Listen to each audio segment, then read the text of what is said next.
So to me, the goal of anger management is to move yourself from these old patterns, old routines, old ruts of using those destructive types of anger, which would be anger towards yourself, anger at others, and disappointment, to more and more types of constructive anger.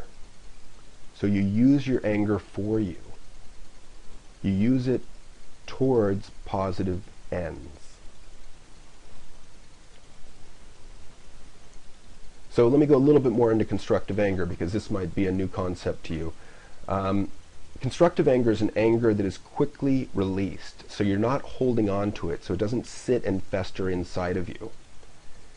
So the reason it's released quickly is because you're acting in a positive way, so you feel good about it.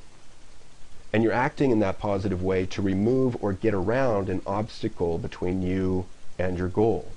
And sometimes this doesn't always come up in a direct way. Sometimes it takes like a tragedy. I think, for instance, the mother of MADD, M-A-D-D, Mothers Against Drunk Drivers, used her anger in a constructive way when her child was killed in a drunk driving accident to start this group which speaks out against drunk driving. That to me is an example of using anger in a constructive manner. The other thing about constructive anger is that it gives you that attitude of perseverance, of persistence, of stick-to-itiveness, which enables you to push forward through hurdles, through challenges, to solve a given problem. It's that fuel to keep you going, to prove someone wrong, someone who said you can't do it. Because to me, that's golden. To me, when someone says you can't do it, or it's impossible, that just lights my fire. And it's like, great, thanks, I will use that as motivation. And the anger must spur right action. And right action to me is where you treat others with respect and kindness, or at least take their perspectives into account while finding the path to your goal.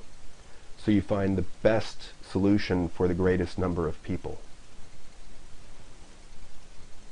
And so here's a metaphor, just might be helpful to you. Anger management to me is like riding a bike, where if you've got too much of the destructive kinds of anger, anger at self, anger at others, or disappointment, it leads to an imbalance. So you might be pulling to the right because your balance is off. You're pulling too much to the side of destructive anger. Yet when you balance out that destructive anger and constructive anger, you've got greater balance, so you can go further in your life. You can get there more quickly. You can arrive at your goal more effectively. And then the advanced version is when you have levels of constructive anger that exceed your destructive anger, and then anything's possible. Greatness is possible. Reaching your potential is possible. A wheelie or a manual or a tail whip is possible. So must-have skills. So see, these are some of the skills that I teach clients, and I only have time for one today, but I'll give you just a taste. So the first one is forgiveness.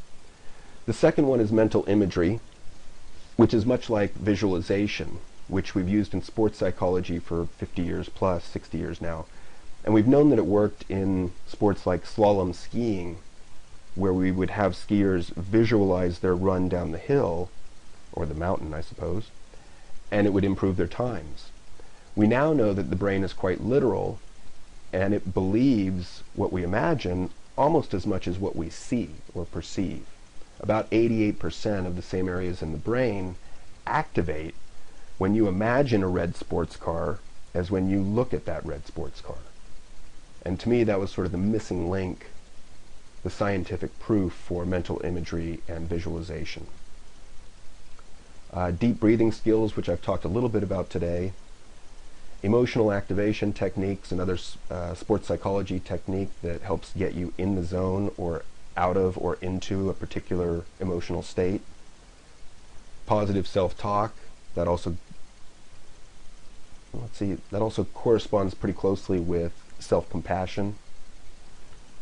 realistic optimism, gratitude, and more. And these are all tools that have been proven repeatedly in empirical studies to help. So let me talk briefly about forgiveness, and then I've got to wrap it up for today.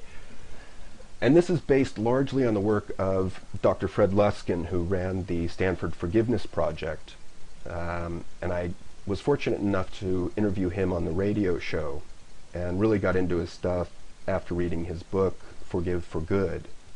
So why do you want to learn to forgive?